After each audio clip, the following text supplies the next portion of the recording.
Hello. Are people here? I think so. Well, there's one other person. Hi there. Oh, I see a face down below there. I don't know if my microphone's on. Oh, there we go. There we go. Hey. Can you hear me? Yes, now I can hear you. Okay. How are you doing? Jay, I assume? What's that? I see your name. Jay? Is that a good John. guess? John. Yeah, my Oh, name's sorry. John. How are you? Nice to meet you. Very well, thanks. Where are you calling from? Sorry? Where are you? Bethlehem, Pennsylvania. Oh, okay. My brother-in-law's family, sister-in-law's family live in Allentown. It's not Oh, cool. Yeah. too terribly Yeah, far. that's right next door to us. Very, very nice. Yeah. So, well, this is just designed to be like a free-for-all, questions, answers, Okay. whatever I can do to help you out, tell you what's going on. Okay. It's my pleasure. I have no idea how many other people will come. It could Right. be just you and me, and it could be a bunch more people. Fair Who enough. knows? That works. That works. So do you use Python at all? Interested? No, I've had a couple false starts trying to learn it. Sorry, I'm just finishing up a text. That's fine. I do. I work primarily in GIS, and so as a result, I still mostly use Excel on a daily basis. And up till now, I've been working with a group where I've been able to farm out anything that gets too hairy for either Access or Excel. So I'd like to step up. I taught myself a little R for one project several years ago, but I never really got too far with Python. Mm-hmm. Mm-hmm. Yeah, I mean, I used R in like my dissertation, basically because I was told that Python didn't have libraries that were powerful enough, which at that time was actually true. Probably was true, yeah. It's true. Let's say it's been like 4 or 5 years, I guess, since I finished. But yeah, I mean, it's like Python's just like everywhere now. It's kind of crazy. I still can't believe it. Yeah. It's actually. I mean, I recognize how powerful it is for very complicated stuff. Mostly I use geodata. So that stuff was so, the libraries were pretty much built on Excel. So I think one of the reasons why I haven't really dug into it is that, it's something that would be good for me to have. I don't know that it's real essential for me though. So. Mm-hmm. Mm-hmm. I mean, look, I would argue that nowadays having some sort of, as my advisor used to call it, like programming literacy is useful no matter what kind of work you're doing. Right. Even if you don't use it right away, it'll probably be useful down the road. Right. No, I agree with that. But yeah, I mean, like, look, the beginners cohort that we're going to be starting in like a week or so, it won't directly help you with what you're doing, with what you're describing.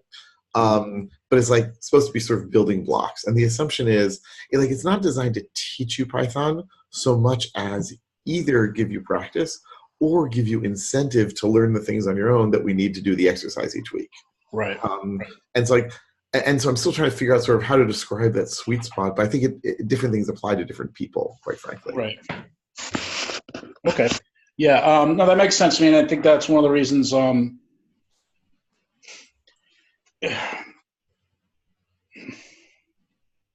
the stuff that I work on isn't basic. I have to hand it off to pretty well-trained people. And so when I'm trying to think it through on my own, I just stick with what I know. Mm-hmm. But I think it would be valuable. I think there's no question it'd be valuable for me to learn this. I just really haven't got my nose to the grindstone on it. Right. I totally get that. Yeah. I mean, I would say probably your medium to long term it would be useful like if you're doing Excel stuff and if you did some R stuff, to probably then, learn not just some Python, but do some Pandas stuff as well. Where Pandas is sort of like Excel inside of Python, or it's like I don't know, I don't want to say re-implementation of R, but it has a lot of the R stuff in it. But I mean, this course Python. Correct me if I'm wrong, but Python does a lot of stuff beyond really just navigating databases, right? Oh my God! Yes. That's the main thing that I need it for. But I'm sure there's, might be that I can find other applications once I know it. So Python is a general programming language, and it's used for tons of different things. So I come from a web background. Like back in '93, I set up one of the first websites, and so Python was one of the first languages around then that was used for that. And so it's certainly everywhere on the web. So like YouTube, Dropbox, Reddit, those are powered at least in part by Python. So I was sure when I started teaching that most people were going to be interested in doing web stuff. And I was just completely wrong.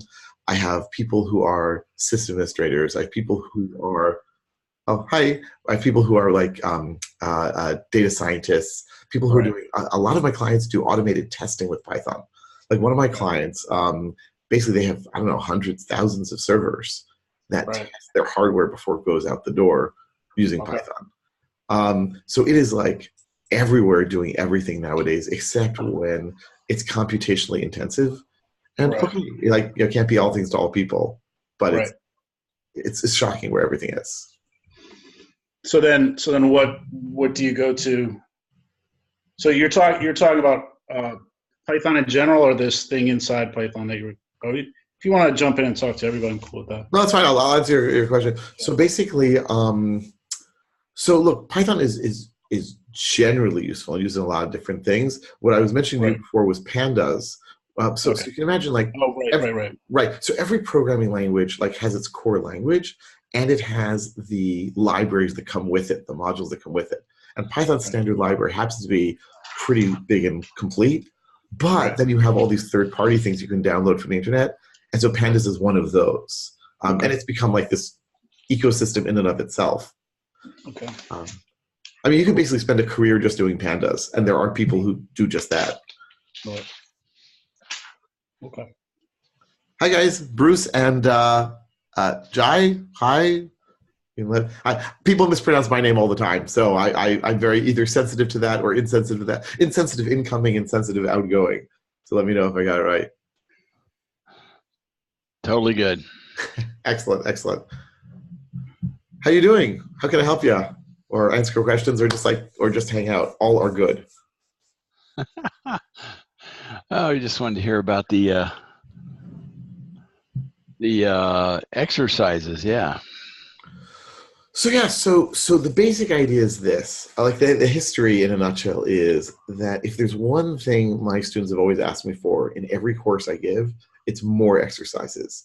And basically every year I take every course and I remove some content and I add exercises, and people are happier. And so at a certain point I was like, well, if people really want lots of exercises, maybe I could just do like a course of only exercises. So I've now had 3 cohorts of weekly Python exercise that were at sort of intermediate/advanced level. So those were like, the assumption was people knew at least something about generators, decorators, objects, and that sort of thing. And I got a lot of feedback from people saying that's fine, but like it's a year long. They were like, years, way too much, like 52 weeks. And so like make it shorter, bring the price down, and can you make it at a more beginner level so that people who are new or newish to Python can do it too. And so that's what I'm going to be doing in this new cohort, where we're going to start off, and my plan is actually to have like sort of every other month do a new cohort, like doing either beginner, intermediate, and I'm going to have then 3 beginner cohorts a year, each doing different things. So it'll be like, I'm still trying to come up with good naming for it, but it'll be like 101, 102, 103. But it'll be like after the year of the beginner exercises, you'll have gotten through a lot of the stuff you need. So this one is going to concentrate mostly on core data structures and a little bit with functions, a little bit with files, just because that makes life more interesting. And then probably the second one will deal with more functions and more files. And then the last one will deal with some intro objects. And the combination of all this will give people the tools they need, or at least I hope. And just like the idea also is if every week you have this new challenge and it takes you an hour-ish, maybe more if you need to study up on it a bit more, and you've got this community of people you're communicating with, then hopefully that makes the learning more interesting and more fun and forces you or makes you feel guilty if you don't do it to like participate. So that's the basic thinking and plan. And I'm always tweaking and improving it. Something I did with this most recent cohort of the advanced group is that I started offering not just a description of the output I want in the exercise, but I also started using testing, a PyTest, to say to them, this is how you should be able to run these tests. With this beginner cohort, we're going to do that like the last third of it, just because like until then people won't have, like we won't be running stuff that's sophisticated enough that can actually use the testing. But at that point, then we will go that direction. And I'm hoping that'll get people interested in testing as well. In addition, sort of force me to be better at testing, which is not something I've traditionally been so good at. And PyTest has just completely blown me away. I've become like a major convert in the last 6 months, 8 months. That's the basic thinking there. Cool. Bruce, where are you located? I know we've emailed a bit recently. So where are you? Charleston, South Carolina. I work for a company out of Atlanta, and they have a development team here in Charleston. I do data stuff for them. Use Python and pandas and stuff like that to and API calls to do what we do. Very, very cool. Yeah, it's fun. Yeah, when I teach pandas, one of the first things I have to tell them is, yes, the version number is like laughably low. Yes, you can still rely on it for your business. It's like 0.20 or something. And I just had someone at PyCon this past year. I was like, so what's the deal with the pandas versioning and why aren't they at 1.0? And he was like, listen, it's fine. It's stable. They're just like, they don't want to commit to it being stable. Yeah, but pandas is just really impressive and amazing.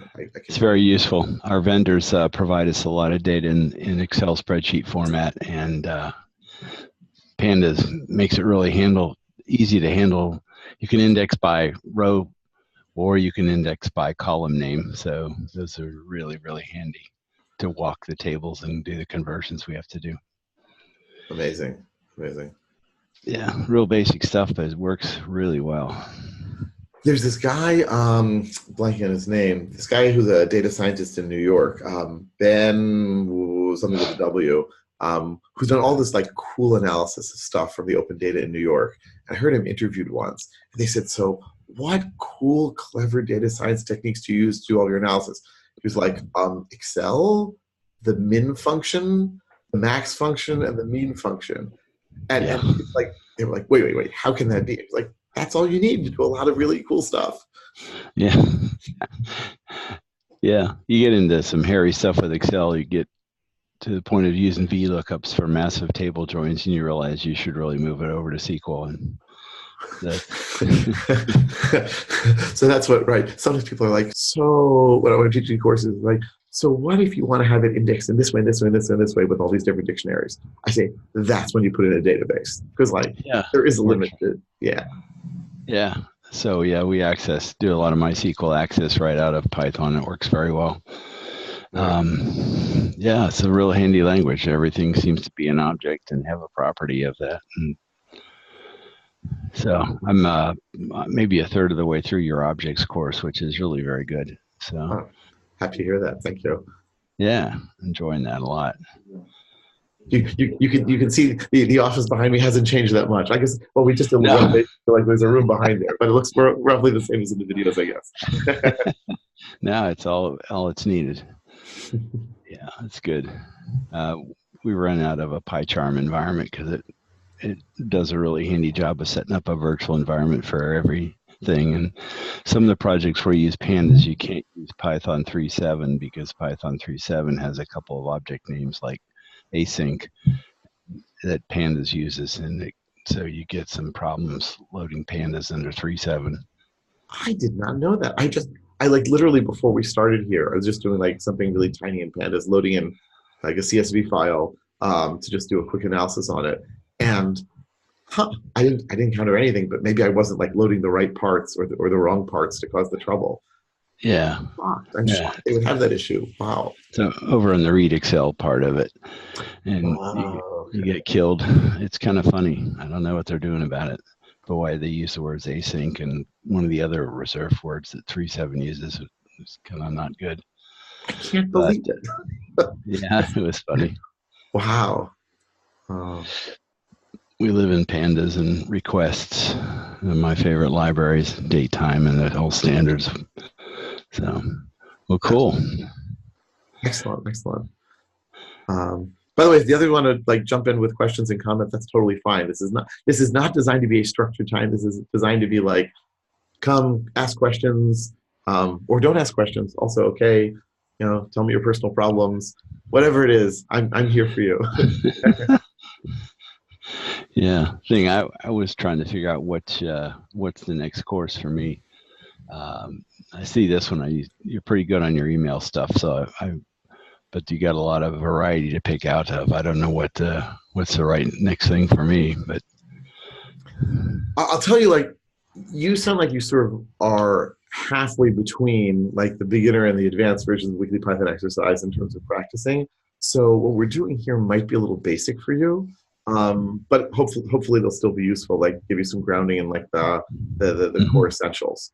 And if you find it's like ridiculously basic, just let me know, and we can like bump you around to a different one in the future. As I said, like I'm basically guessing what was I thinking? Like every odd numbered month to start a new cohort, and like alternating between beginning and advanced. And that way, A, it's like interesting for me, and B, if people sort of miss the train for one, they can get get the next one. Yeah. Cool. Well, welcome, Barry, Tim, Jai. You can jump in. You can say hi. We don't have to see you. Hi. Can you hear me? Yes, absolutely. Hi, welcome. Yes, Barry Dempsey. Excellent. Where are you calling from? I'm calling from Vancouver, Canada.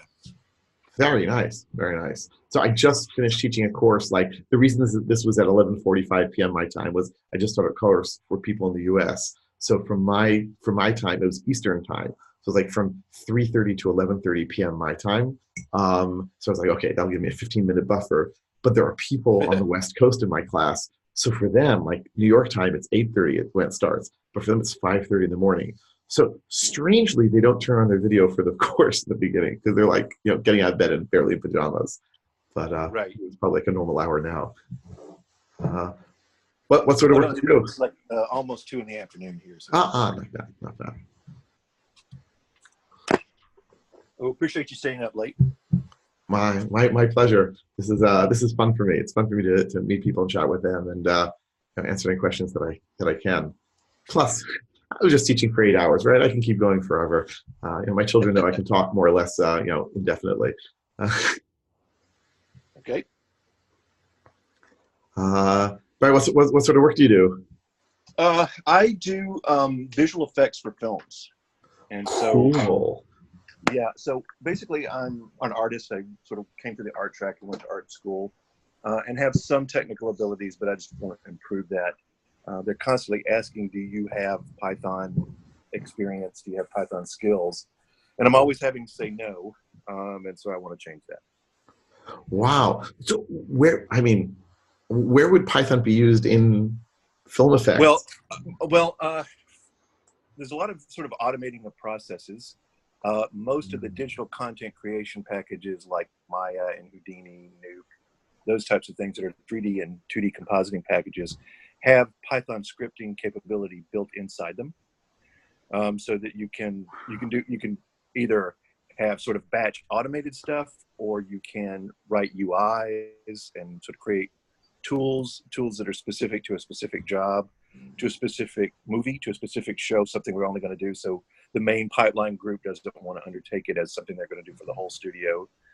So as a technical director, which is a role I take sometimes, they'll ask us, they'll want specific tools to be written to just to tackle something on a specific show. Does that make sense? Absolutely. That is fascinating. Like, I'm always amazed by like, I did a project. I worked for a long time with this guy who had a used bookstore that we put online and did all sorts of stuff. And I was amazed by like the depth and the thinking that has to go into all these processes that I never imagined that exist. And so, right, it also never occurred to me that there would have to be processes with like special effects, but obviously there have to be because there are all these computers involved. Oh, that's Oh, yeah. very, very neat. Wow, that's great. That's great.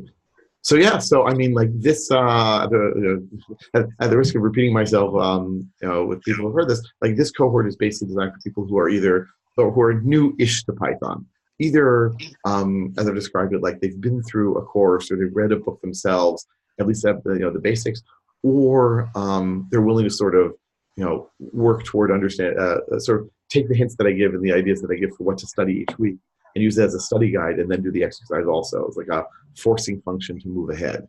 And this cohort's going to focus really on the core basics of Python. And it's funny, like whenever I teach my intro course to experienced programmers, they're like, okay, these strings and lists and tuples and dictionaries, that's very nice, but like, when are we going to get to the real objects? And I'm like, no, these are the real objects. This is like what we really use in Python day to day. And if you're really good at these, you can do just incredible magic. And it takes a little bit of time until they realize, oh yeah, that's actually true. And that when we're building our own classes, we're just like building this shell around the lists and tuples and dictionaries and sets. So while this is like, introductory level data structures and how to use them, this is like the base of the pyramid, as it were, the infrastructure you need in order to really move ahead with Python. So that's the basic thinking. Great.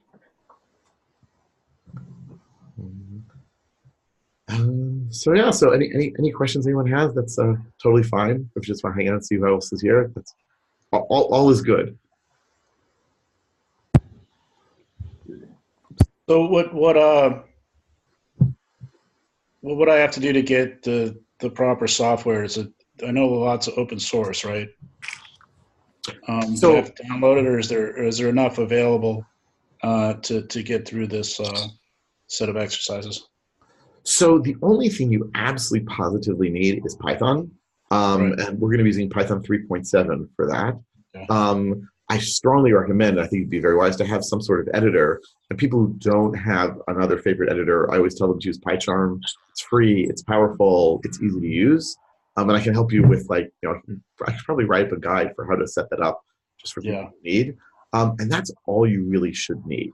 Here and there might be some files that I'll provide like for you to download and use for like some text files toward the end of the cohort. But even that is like probably more like that's as advanced as it's going to get. Okay. What's the editor called again? PyCharm? PyCharm. Yeah, here I'll put it. There is a chat here somewhere. PyCharm. Okay. And there are two versions. And at the risk of like ticking off the I don't know if they're listening or watching, right? But like they are an actual company and they actually do charge for their professional edition. Right. But their community edition is free of charge and open source. And it works cross-platform as well. Okay.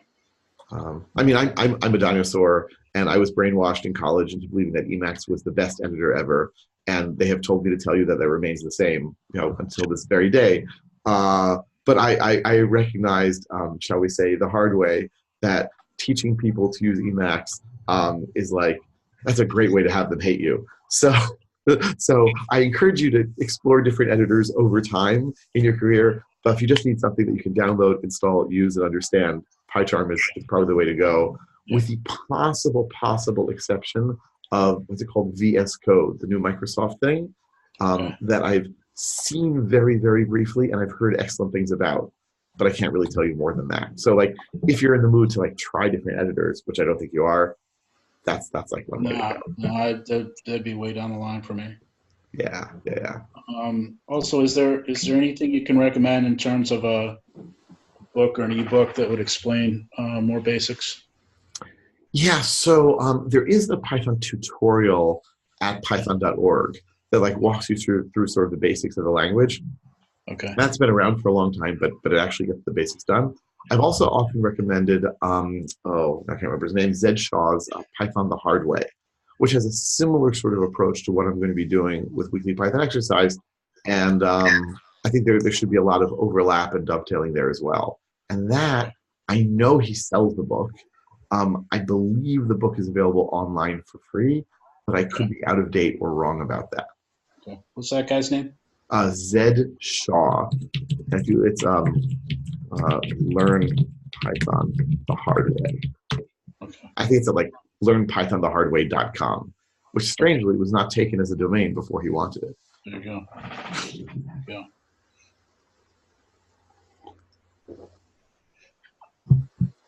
And my plan is basically with each exercise to sort of say, here's some background, here's some stuff that you can read to prepare for this week if you don't have all the background. And then like some hints for, well, if if you really don't know where to go, here's some directions to go in. And this is the first time I'm doing this intro level cohort. So I'm hoping that I can strike the right balance between like not giving away the stores that were with each exercise, but also giving people a scaffolding that they need to, get better and move ahead. Right. Ah, Barry, we see you. Excellent. Yeah, I put my face on. Hi. Hello, hello.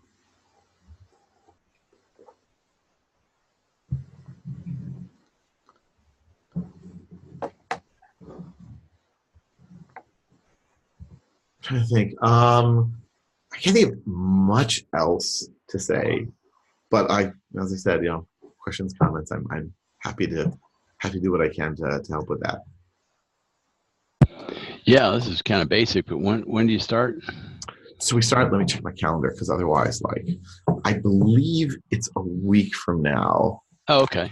Yeah, it's oh my god. Yeah, so the 22nd. So the idea is that every Tuesday the new exercise comes out.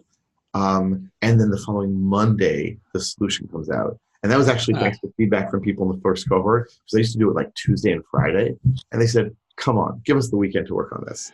So now it actually goes up, pretty automatically. Sometimes I'm late by a day, but usually not too much. And then when the question comes out on Tuesday, you can then go to the forum that I've set, the discourse forum, and it'll have a new topic set up for that question. And then people can discuss, share notes on, and so forth, how to solve that question. And I'm trying to get better about going in there when people don't ping me, but I'm definitely participating there to some degree. And then I try once a month, once every 6 weeks to have open office hours. Quite frankly, people often don't show up, so that gives me less incentive to make them. But I really should just do them put them on my calendar also and make a regular schedule. Especially with the traveling that I'm doing, then I know when I'm going to be where I'm going to be when. Anyway. Cool. Yeah. All right, that's good for me. Excellent. Yep. Give it a spin. I'm gonna bail out because I see my boss is calling me on the other line. But okay, don't take him off. Yes, Bruce. Thanks. Nice to see you in person. Excellent. Good. Okay. Anyone else? Questions, comments, thoughts? No, I think I'm good. I'm gonna probably give it a shot. I can't promise that I might. This might be too steep a learning curve for me, but I'll give it a shot. Worst comes to worst, I guess I'll just have to go back and do it again. That's fine. Yeah, I mean, I should say my plan is the way I usually work my courses. The way I always work my courses is sort of. I have this policy I call forever free. So it's whenever you want to take the 101, the first weekly Python exercise intro level, again, you're totally welcome to do that. And I've had people who, in fact, even though they went through the previous ones, they wanted to do the next ones because they were like, oh, you're improving it. And I missed some things and I was busy. So that's totally fine. Yeah, that'll be good. I mean, my big problem with getting started on all this is I just don't have enough time, and my next couple months I'm not particularly busy until middle of March, so I think this is the time to jump on it. So, so I'll go ahead and sign up later tonight. I appreciate it. My pleasure. Thanks for calling in. Great to talk to you in person. All right. Bye-bye. Tim, Jai, you're welcome to chime in as well. No, not forcing you to. It's okay to just hang out there silently. Your colored rectangles taking your place.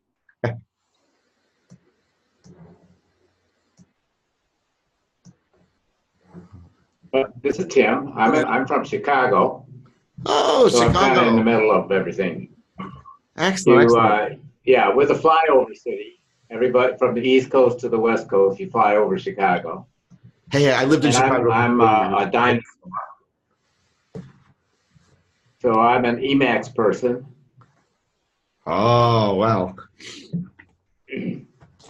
Chicago, and you've already like won your way to my heart.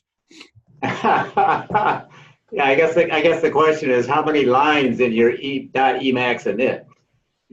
So it's funny you mentioned that. I had never like edited it. I just kept adding to it for years and years and years. Really? And then finally, like at some point a few years ago, I said, "This is nuts. There's all this stuff I'm just not using." And so I went through and pruned it. And here and there, I find things that like, "Oops, I guess I pruned too much." But it's relatively long. I don't know. Let me see. like it's only 171 lines, but that's after like all sorts of removal of stuff. I used to have like, cause I did all this like Perl programming, so I had like Perl mode. I was doing Ruby stuff, so I had Ruby mode. Like I had every mode under the sun for languages I was just not going to be using or not using very much. Yeah, I mean, I used to edit the Emacs FAQ way back in the day. Back when FAQs were a thing. My current challenge is I'm trying to interface Python 2.7 with a shared C library. Well, best of luck on that. I know that. Good luck. That's what I figured.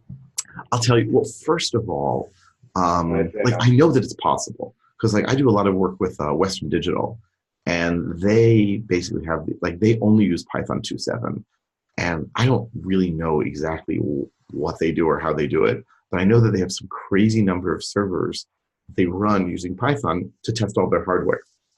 And I know that they have also stuff written in C for this interface between C and Python that's used there. And that's the reason they will basically never upgrade to Python 3.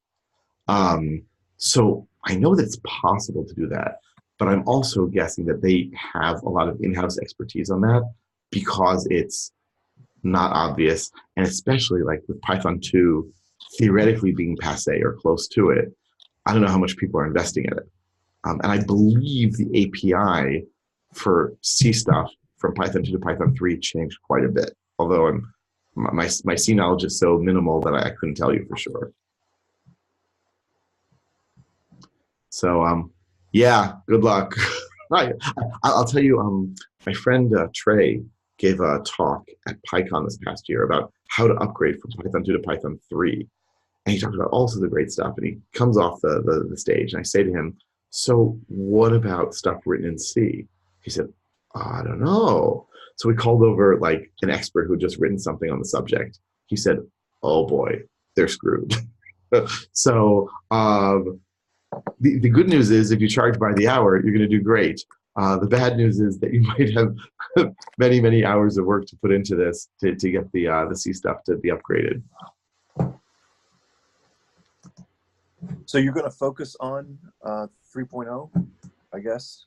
Yeah, 3.7, the latest version. 3.7, okay. The stuff we're going to be doing. Oh, sorry. Go ahead. Well, I was just saying, a lot of our digital content creation tools are still on 2.7. So I'm hoping this will be applicable. Now, they always say they plan to upgrade, but the time frame of the upgrade has been being pushed out for several years now. I'm assuming it's going to happen in the somewhat near future, but for now, today, everybody's still on 2.7, or most packages are still on 2.7. So, how deep are the differences? I know that's probably a long question, long answer, but well, first of all, I'll tell you that almost all of my clients where I go in to teach, they're almost all using Python 2 still. I managed to convince some of them to move to 3 for the training, even if they're using 2 for the day-to-day development, just because for humans, the differences are not that big. Like really for humans, there are a few things you have to know, there are a few things you have to keep track of, but overall, the language is still basically the same. It's for the computer that can't automatically understand the differences between some of these things, that things go a little wacky, and that they're not compatible. So for people to learn 2 and use 3, or for people to learn 3 and use 2, not going to be a problem at all. Okay, good. The data structures still stay the same on that in that sense. Great. Yeah. It's like, it's a big problem. And I'll tell you, perhaps the stuff that you guys are doing still is using 2 and the packages are using 2. There's been this major push in the last 2-3 years to get as many Python packages to move to 3 as possible. And they've more or less succeeded. And that has been pushing then a lot of companies to say, if all the libraries and packages we use are moving to 3, maybe we should do it too, because like they're just gonna be left behind. So it's giving some incentive for them to do it. I continue to believe that there is a fantastic marketing opportunity, fantastic business opportunity for someone to do Python 2 insurance.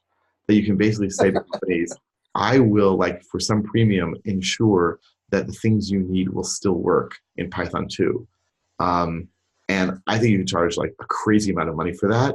And every few months I'm like, should I do this? No, that's not my core competency. I don't want to do that. But someone can and should.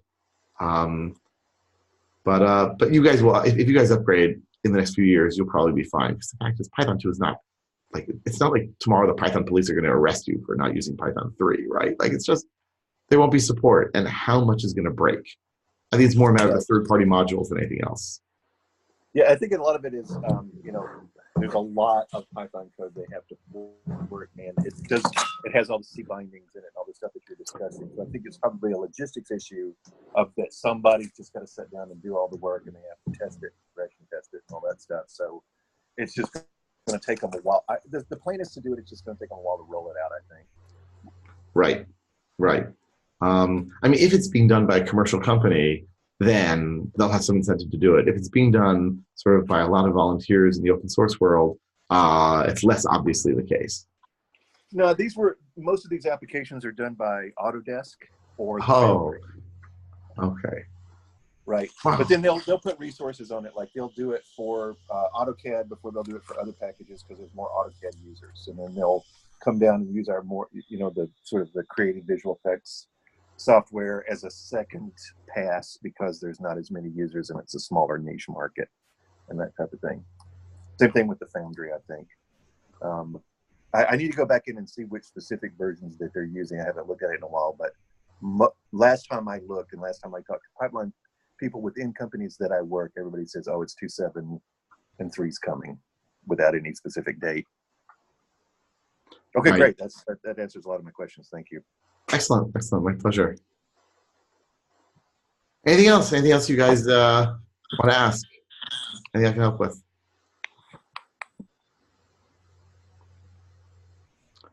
All right. Well, I think I'll hang out here for a little while longer in case anyone pops in. But my guess is that pretty soon we'll wind this down. I mean, you guys are free to stay if you want, but my guess is we'll be winding down pretty soon.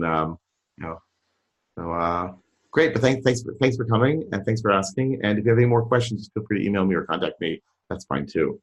It's my pleasure to help you out. I came in a little late, so basically you're going to be sending lessons each week, and we'll get an email for those lessons and that type of thing.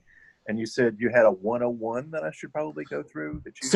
I've been playing with the naming, and the naming has been like a problem. So basically, what I've more or less decided on in the last week is, so I originally had weekly Python exercise, it was just for advanced people, and that was a year long. And I realized I needed to break it into smaller pieces. So what I decided to do is break the advanced one into 15-week pieces. So 15 weeks, 15 weeks, 15 weeks. And I'm going to call that 201, 202, 203. And this beginner's one, which is new, I'm going to call 101, 102, 103. And so there will be, over the course of a year, 3 15-week cohorts. And every other month, I'll start a new one of the other ones. So if in January I'm starting 101, then in March I'll start 201, the advanced one. And then in April, May, I'll start 102, the second of the beginner's ones. And they don't necessarily have to be sequential. So the current one that I'm selling, Weekly Python Exercise, the newbie edition, as I called it, that is now sort of describing as the 101. I just clear on the naming. All right. I signed up for that one last night. So. Oh, fantastic. Okay. That's what I wanted to know. So just wait for the information to come in at this point. Right. So if Tuesday of next week, you'll be getting the first exercise, probably Sunday, I'll add everyone to the list, the campaign as it's known, and to the forum. And that gives me a chance for like people who are latecomers, because always, even if there's a deadline, I guess I'm like as guilty of this as anyone else. The day after, I guarantee you 5 people are going to email me and be like, wait, is it really passed? So I always like give myself a little bit of cushion there just in case. Okay, gotcha. Okay, great. Looking forward to it. Thanks. Excellent. Me too. Thank you for coming, and thanks for signing up. I appreciate it. Oh, real quick. Yes. If I install PyCharm, that will install a Python instance as well. Is that No. correct? No, it's separate. It's separate. So basically, when you install PyCharm, it'll look around for Python on your computer. And actually, I've seen people like they're like, "What's this funny error message from PyCharm?" It says, "I can't find anything." So you need to both install Python from Python.org and install PyCharm. They're separate packages. So first, I see. Okay, that makes first sense. install Python, So, then install PyCharm. got it. And install 3.7, the latest one. Yeah, install 3.7. And if you have 2 whatever on your computer, it should not affect it. They should be installed in separate places. Okay, so actually, I think that's what I want to do since those other things to do. So I'll pull up 2.7, probably install 2.7 first, then install 3.7, then install PyCharm. That sounds great. And so when you go into PyCharm, you might just need to sort of tell it, hey, I don't want to use the 2.7 for this project. Like it's probably best to set up a project for the course. And then you can tell it, for this course, I want to use this version of Python. And for my other stuff, I want to use that version. And that way, like every time you open a new file, it'll know what to default to. I got it. Okay. All right. I'll take a look around on that this week. Fantastic. All right. Thanks a lot. I appreciate it. My pleasure, Barry. Nice to meet you. Oh, real quick. How do you Of pronounce course. your name? Oh, it's Reuven. But Reuven. But I respond to anything sounding sort of remotely like it, because like people butchered it for years. But I always say to especially my classes in China, I say it rhymes with move in, and which doesn't really doesn't help them in China. But I figure it's like better than nothing. Well, it's to my American ear, it sounds like Reuben with a V instead of a B. So it's exactly it. So basically, it's a Hebrew name. It's a biblical name. Right. And in the original Hebrew, it's a V sound. But at some point, When it translated to English, the B came in. Probably. Yeah. So like, I mean, I grew up in the U.S., but like I was one of those kids who had the like Hebraicized version of the name as opposed to the Anglicized version of the name. But I see. It's basically the same name, just like different variations. Got it. Okay. All right. Well, thanks a lot, Reuben. Sure See thing. you. Bye bye.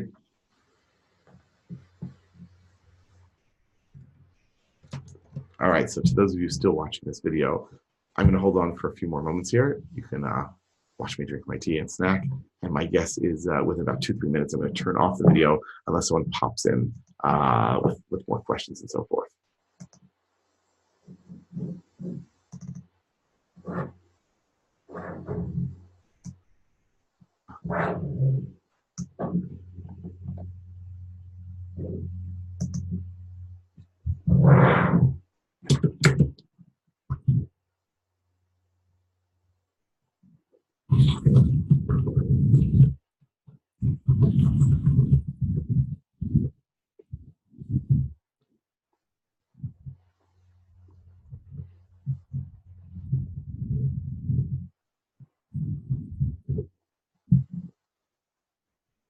All right, so I'm going to assume now that no one else is going to be coming into the webinar. If you have more questions, feel free to contact me, email, Twitter, whatnot, and I hope you will join me and some of the other fine folks in our weekly Python exercise that'll be starting this in about a week. All the best. Thanks for joining me.